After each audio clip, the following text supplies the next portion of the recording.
every single one of you over there boycotting Asian business and spreading more Asian hate, you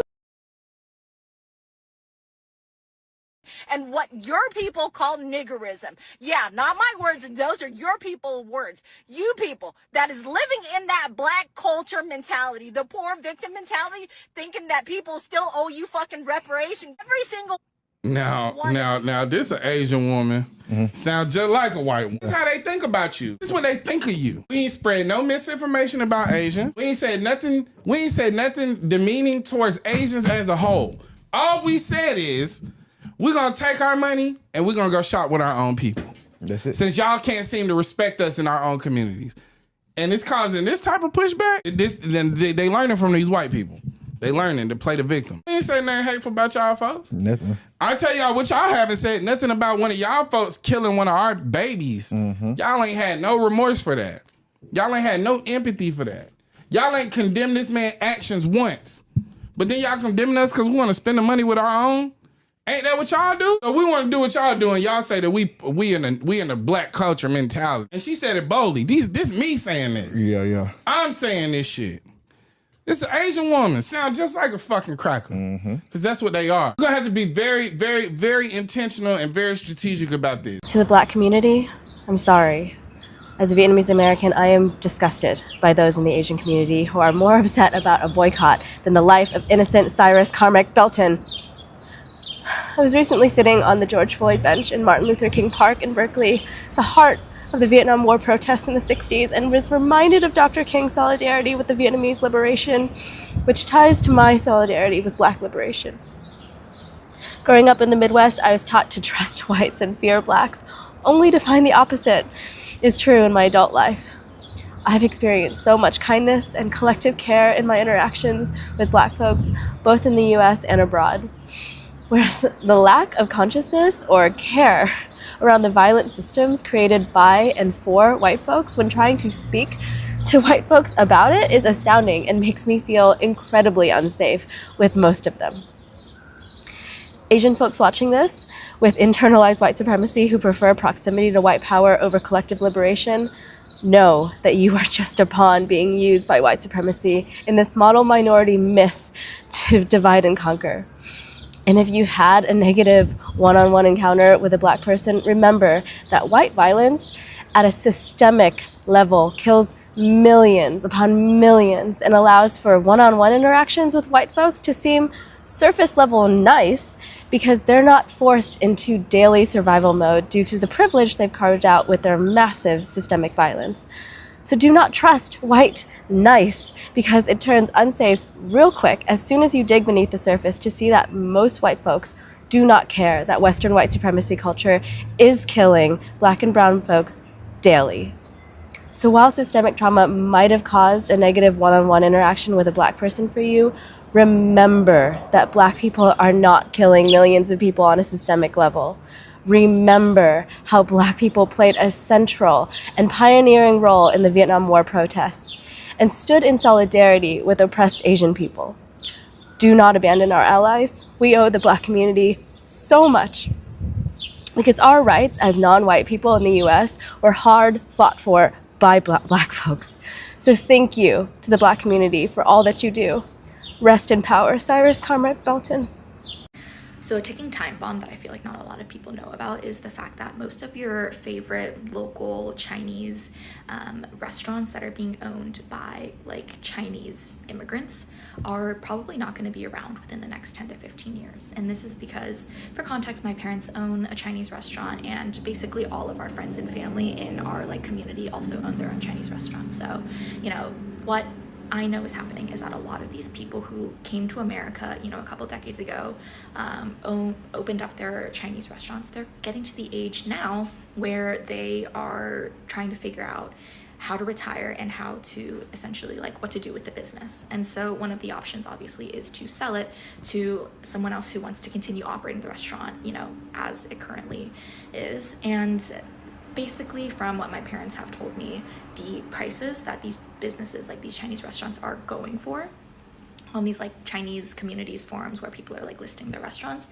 these restaurants are being sold for dirt cheap because you are not getting the same influx of people coming into the US as like first gen immigrants who wants to own and operate Chinese restaurants. This is an incredibly labor intensive line of work, and these owners, like, you could say, oh, like, why don't they just pass it down to their kids? Most of the Chinese people that I know whose family own restaurants, their kids, my friends whose parents own restaurants, it was not even a question whether or not they wanted to like take on the family business, right? Like, the people who own and operate these restaurants know how extremely labor intensive and difficult it is to do this line of work. And that's because so much of the labor that goes into making and preparing your food is done by hand. It is not automated. Like, we, at least in my family's restaurant, we make every single dumpling by hand. And like the filling that goes into these dumplings, we make that by hand too. Like, my parents literally like grind up the pork. They hand chop the scallions, like hand measure all of like the sauces and everything. Like, it is so labor intensive to own and operate a Chinese restaurant. So like, of course they don't want me to go into this line of work. Like, so realistically, what is going to happen to these Chinese restaurants is that they, either just they close up shop, and the owners are just like, okay, like, sorry, we're not doing this anymore, can't find any buyers. Or, if you do find buyers, like, who knows who these buyers are going to be, whether or not they're going to be able to run the restaurant with the same level of care as, was previously able to be managed by these original owners. Or realistically, what's going to happen is that private equity is going to come in, buy up these restaurants because the prices for them are like dirt cheap right now, and they're going to cut costs wherever they can, cut labor wherever they can, which means the quality of your food is no longer, like, it's just not going to stay the same. So all this is to say, please go support your local Chinese restaurant, like your local mom and pop restaurant. Tell your friends, tell your family, like, these businesses they're not going to exist in the same way in the next 10 to 15 years. So go support them while you can.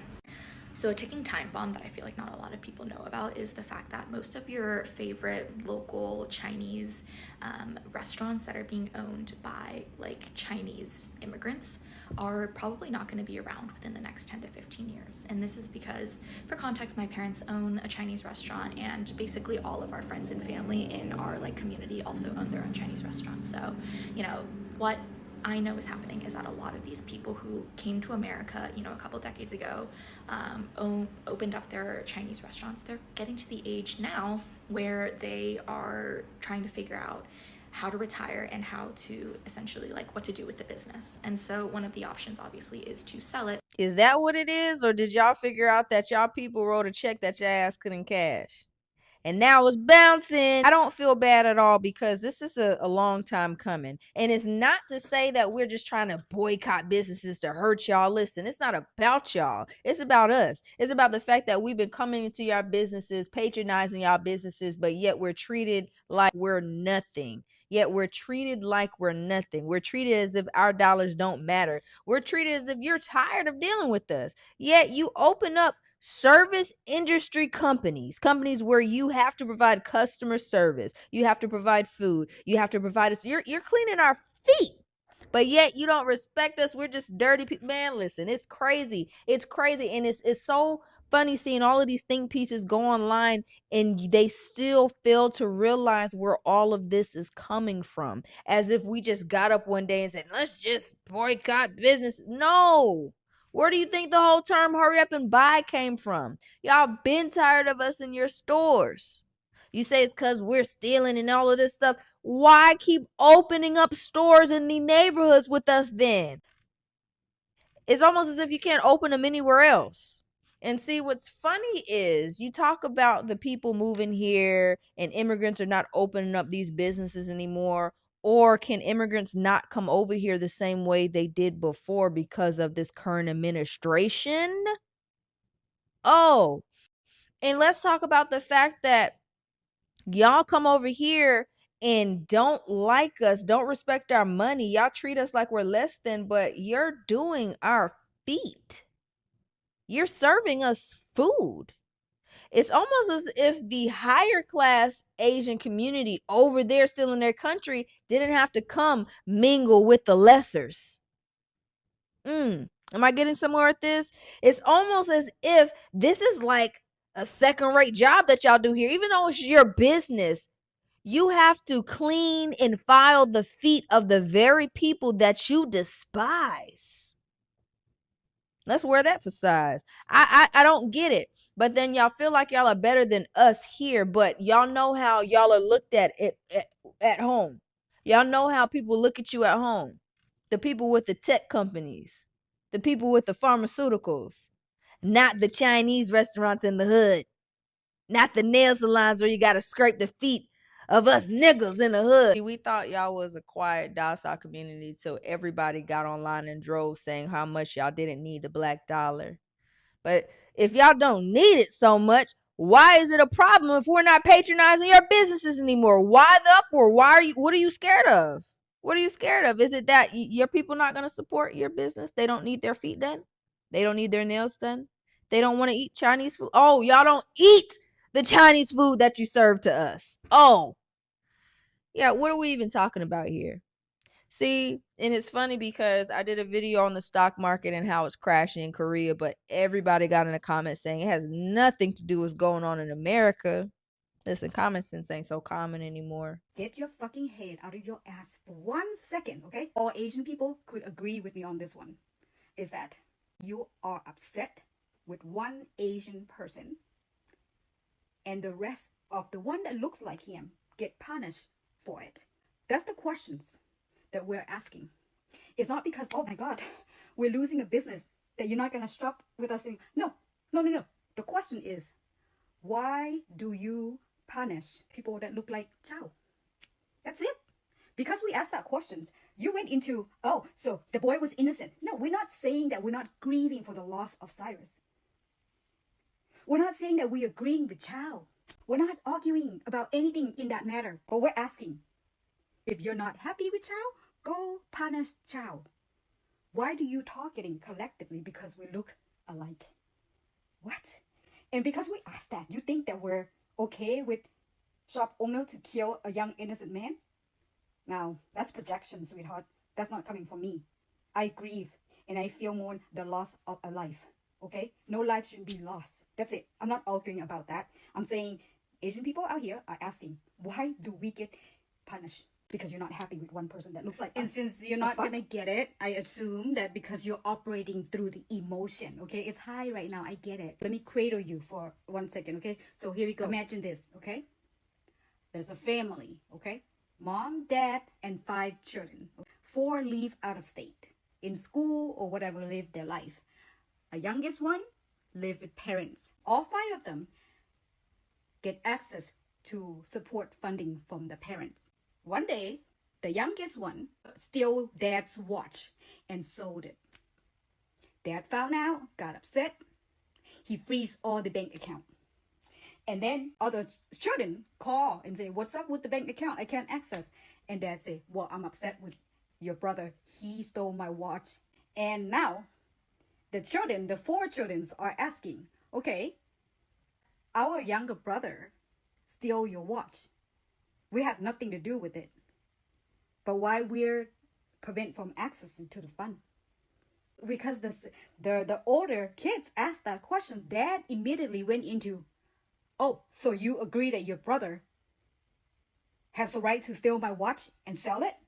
That's not what they say. They said, why is it one person's actions affecting us? Boycotting's not enough. Boycotting the Asian community is just not enough for me. Honestly, I feel like we need to understand what we're competing against. All right. And in order for us to like really crush our competition and let them know like we really don't need them for real, because we don't. And what that video told me was that they're business models. They came here and they made great business models that work in our own communities. And we haven't figured out how to do that. So I'm going to take my accounting expertise and bring it to you. So first of all, we need to understand what we're competing against. All right. Now, one person goes over to Asia, they come here, or that one person comes from Asia, they come over here, they work, save money, buy a building, open up a nail salon. They call 5 of their family members and say, hey, nail salon is up and running.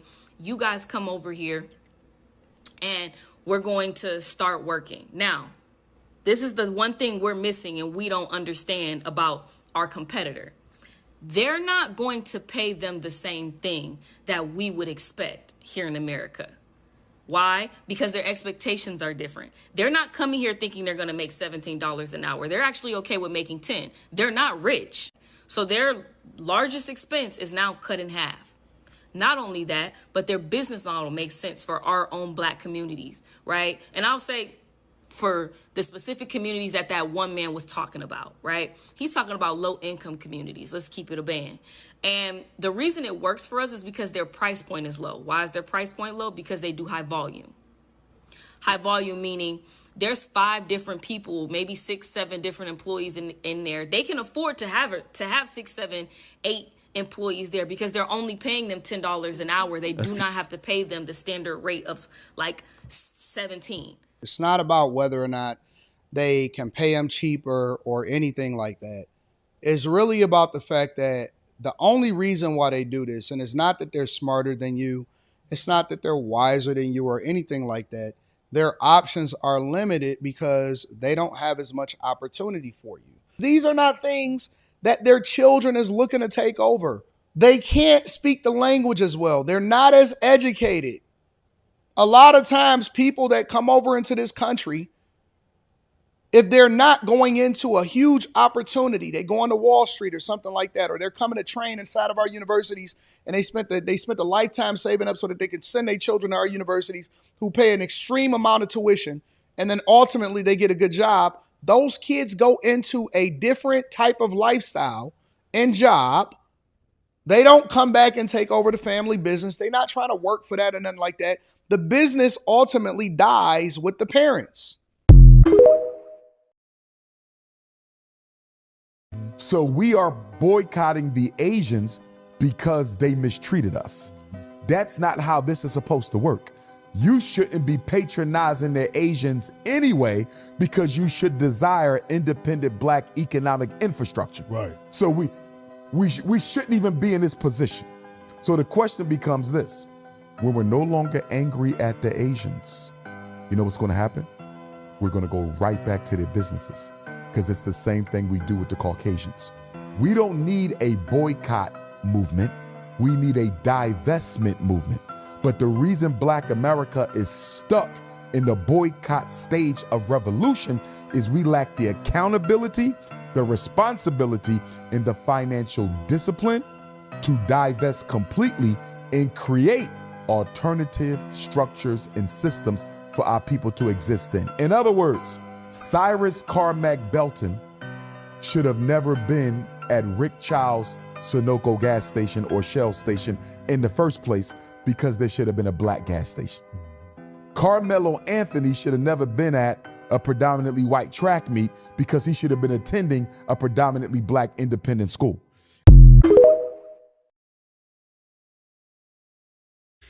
People are calling the boycott of Asian businesses collective punishment. You know, I can see why they think that, but for me personally, I'm holding off on that assessment. You need to realize this is a very natural response, in my personal opinion, and it's very mild in the sense that I'm seeing people bring up collective punishment in the sense like, oh, people saw one thing and then they took it out through violence. They rioted through the streets and attacked their businesses. This is purely just a boycott. This is people choosing not to spend their money at certain businesses. All right, this is perfectly within legal limits. Okay. Another point I want to bring up is even without an organized boycott, people already made up their minds when they saw on the news that another kid has been killed by an Asian business owner. Let's say there is a restaurant franchise, one location accidentally food poisons their clientele and news spreads around, and people around the United States decide to avoid that franchise altogether. Is that collective punishment? I don't really think so, all right? I think collective punishment in this situation would be if people across the United States decides to burn down every single franchise they can find, despite that one specific location being the one at fault. I think you can just argue that this is poor marketing from Asian business owners, all right? The fact that there's already a record of Asian business owners killing Black kids, That's horrible marketing. Why would, just think about it for a moment. Do you think the Black community would have somewhat concerns shopping at Asian businesses, knowing that there's a record of Asian business owners killing Black kids? Think about that for a moment. I feel like, again, that's why I feel like this is a natural response. This is a natural response to a kid getting killed. People are going to call this pandering. They're going to call me performative, even call me a traitor. And I understand where they're coming from, but for something like this, I like to try to not have as much ego as possible, because just think about it like this. Let's say there is no boycott. Let's say people react as if nothing happened after this kid tragically died. What type of accountability would you see from the Asian community? What type of action would you see from the Asian community? And I think that is a brutal question, because I worry there won't be any accountability at all. Black people are boycotting Asian stores because an Asian store owner recently just offed a Black kid, and this is the most stupidest thing ever. This is one of the most racist things you can ever do, and it's coming from Black people, and I'm very disappointed, right? Because, you guys gone through the most, struggle in racism, so I thought you would be more understanding about, not turning things into racist issues immediately. But, here it is. You see a Chinese guy or just an Asian guy do something bad to a Black guy, and you automatically start boycotting, stereotyping, and grouping in all the other Asians? What the hell kind of logic is that? We do not associate with the guy. Have you seen a single Asian person, glorifying or saying that guy, he did it, then he did the right thing, that Black kid deserved to have that happen to him? No. Who is supporting him? No one is supporting him. If the Chinese community was supporting that Chinese guy or Asian guy, then I would understand you're boycotting everyone. But literally no one is supporting him. We're all condemning him. Show me one person who's supporting that Asian store owner. What are we doing? Why are you becoming more racist? Why are we fighting racism with racism? This is the most stupidest thing ever, bro. If anything, this is raising racial tensions between Blacks and Asians. This is the most stupidest. You're just setting everyone back. This is so stupid. Please do not do this, okay? I understand that, that Black kid did not deserve to have that happen to him, all right? And I agree. We all agree on that. Every Chinese person or Asian person, I can, probably agree for them on their behalf, okay? We all, what I'm saying? That Asian guy did not, what I'm saying? He's a bad person. He deserves to go to jail for a long time. We all agree on that. There's no need for you to start boycotting and become racist to other Asian stores because of this one singular incident. Are you stupid? What? If you see, your Black friend doing this, genuinely please explain to them and calm them down, because this is not the right way to, combat racism. Another Seattle business closed, and it was multiple businesses. So if you guys know where Asian street hall food is at, the one in Westlake Center with multiple little businesses is completely closed. Yes. So I guess someone sent me this eviction notice, and it's crazy because we were there 4 days ago. And then we tried to go there 2 days ago and it was closed randomly. I'm like, it's a weekend. Why is it closed? And there was no eviction notice until someone DM'd me this right now and was like, hey, do you know about this? I was like, I saw it closed, but I didn't know they were evicted. I thought it was more maintenance thing or something, but it's gone. It's permanently closed. What is going on? If you guys know the reasoning, it looks like they weren't paying the rent or something. I don't know. But I like that place. I feel like there was always a lot of people there. I don't know. Yes, it's odd. If anybody knows, let me know or write it in the comments. But yeah, we're trying to figure out how this happened. What's happening? What did we do? I just got off work really, really late. I was gonna get Chinese food. All the restaurants of Chinese food are closed. What did we do? Because of the recent Asian trial case with the Chow family, amounts of Black people have started talking about boycotting all Asian stores. Although that's a solid idea, great plan, let me tell you why it will not work. All right, reason number one, people of all backgrounds need to participate in this boycott for it to work. And that will never happen because Black people, American, African, Caribbean, British, whatever, are not united in America. So we are not on the same page. That's one. That's a start. Other reason, who will be the default? Who will all these Black people go to once they boycott all of these Asian stores? I'm talking nail salons, beauty supply stores. Oh, don't forget, Black people love eating Chinese food. I'm one of them. Who will be your default? Where are you going to get your nails done? Where are you going to get your beauty supplies from? Or are you willing to cook Asian food at home when you're in the mood? Did we think about this? But once again, it's a solid plan. Boycotting all Asian stores is a great plan. But the only way it will work is if every single, 99.9% of Black people in America participate. That's the only way it would work. And we have to stick with it for at least, I'll say about 2 or 3 months. Bankruptcy. Because a lot of Asians don't realize the majority of their consumers are black people. So this is a solid plan that can actually work. We just need to be smart about it. So I don't know. What do you guys think? I'm down if you're down. Did you know that across the country, there's one trend that few people are talking about?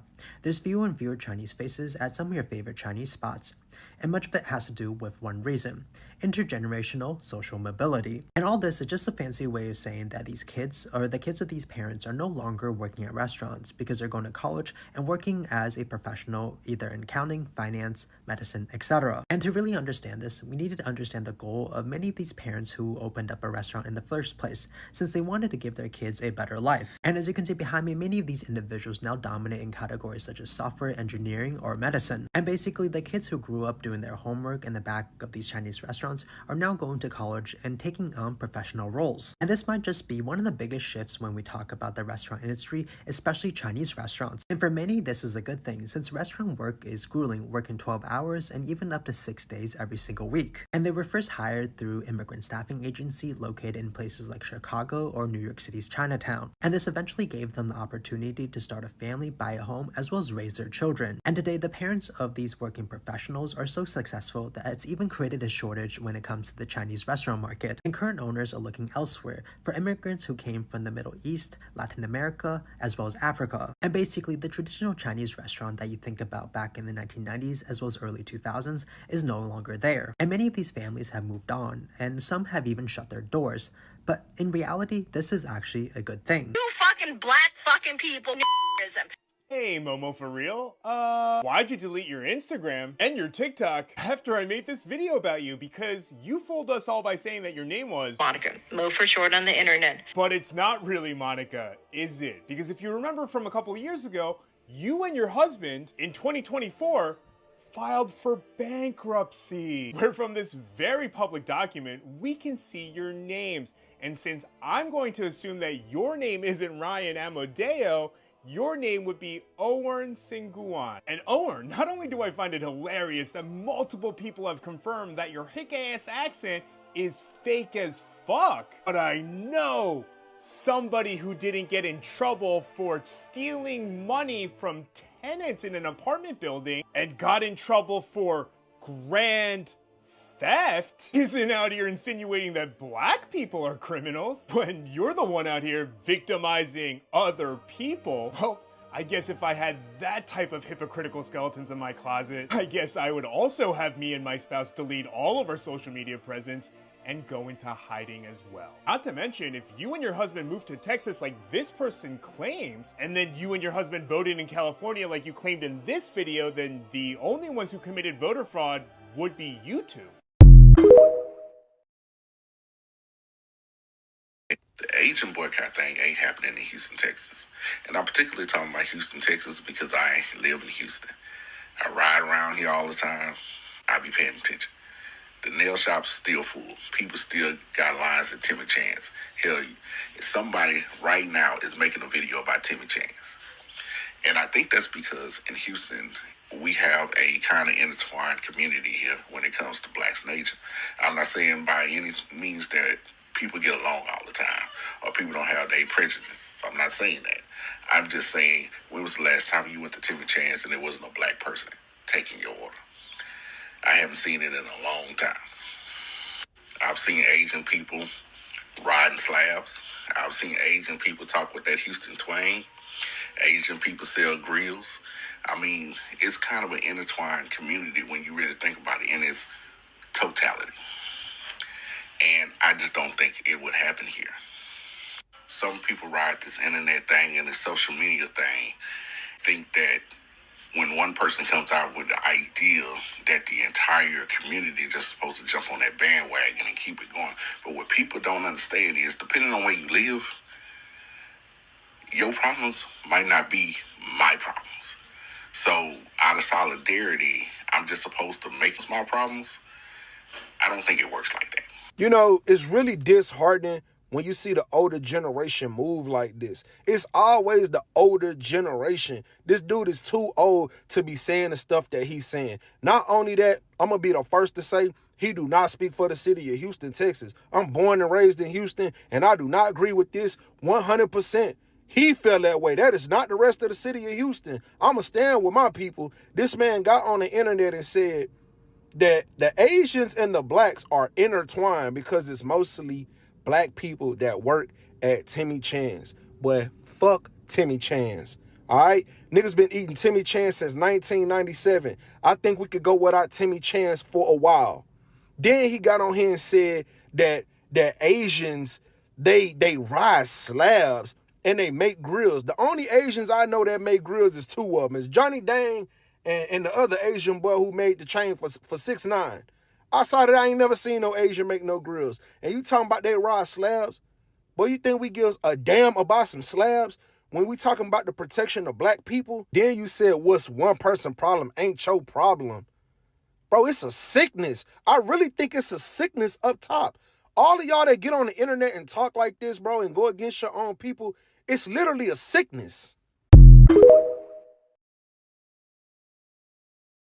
They love to act like boycotting or blackout Asian businesses is not working. It's only a TikTok. People want their mouth. I'm going to flip my camera, and I'm going to show you this restaurant I was open like last week, if I'm not mistaken, closed down now. Let me show you. As you can see, FBA stand up. As you can see right here, this business is shut down. It's closed right here. So they love to act like this is only on TikTok. It's working, ladies and gentlemen. Like I said, the first restaurant, but the first business in the black community should be the Asian restaurant. The food is no good anyway, to be honest with you. FBA stand up. Yes, those two black girls are dead wrong. Calling Chinese restaurants and placing orders and not going to pick up is a horrible thing to do. And on the other end, Asian restaurants, Asian grocery stores, Asian whatever, when they profile black people, that is fucking horrible.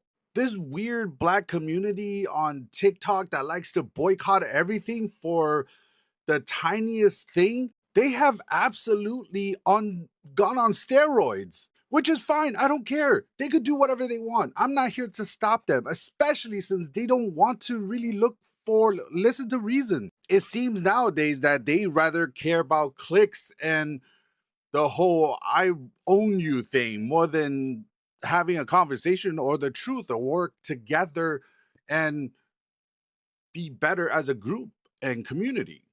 Like I said in the comments of that video, I'm only going to speak to people who rather have a conversation and understand that it's not the entire community. It's just random people that just like both groups. And I'm here to move forward with everybody. I think both of our community combined, like me and my wife, we have fucking 3 Blasian kids. That's incredible. I don't know. Anyways, I'm just done having this conversation with all these Neanderthals that rather be angry than actually be reasonable and have a conversation. Yeah, and black people, it's more than just boycotting. It's about blacking them out completely. It's about stop allowing them access to the community. It's about taking accountability. It's about stop inviting people to the cookout. No to-go place, no sharing stories with them. It's about building community. It's about gaining our self-respect back as a collective. It's about gaining respect for each other as a collective. Because this is not centered around them. It's more than just shopping at black businesses or creating more black businesses. It's about building community with other people. And it's about creating business with each other. One thing that they have stripped from us as a collective is simple respect for one another. We can't stop what they already set in motion, but we can take our power back. And they stripped us of community because they don't have community. Their community is centered around racism. And there's no space to be trying to get over on anybody else. Each one teach one. If you got gems or information to drop or share with people, then do it. If you can start making a financial group or an investment group with people, do it. Let's share this information. Even if it's through Messenger, even if it's through offline, let's share this information with each other. So I'm in Houston, Texas, door dashing, and I'm happening to pick an order up from Jersey Mike's, and this Nom Nom Noodles is right next to me. Let's see. Oh, this whole ghost town. Ooh, Jesus. Y'all still on business? What it do, y'all, man? Listen, real quick. I just want to say, man, listen, I'm proud of y'all. I've been seeing the pictures. I've been seeing motherfuckers standing on business by not going to the nail shops, going to the Asian stores, doing the boycott, man. I'm proud of y'all. Let's keep it going. And like I said, everybody ain't gonna come. It's all right. It's cool. You know what I'm saying? But one thing we should be doing, each one teach one. Every time you see another, you know, hey, listen, make sure y'all ain't fucking with them shops. Handle that business. We finna stand on that business. Hey, little by little, man, but I'm happy, man. Listen, I see y'all sending me pictures like, look, bro, we doing it. It's working. Hey, let's keep it going. Let's keep it going. I saw this thing online of how the black people are not going to these salons or this. They are seriously boycotting these Asian people. We are not funding them anymore. It's empty. Look at this. I thought it was a joke. Ain't nobody in there. Wow. Look at this. They are not playing. Talking all of that shit about the niggas, and the niggas ain't going in there to buy you nothing. Wow, I thought it was a joke, but they are not playing with these Asian people. Ain't nobody in there. Saying they don't need the black dollar. Uh-huh.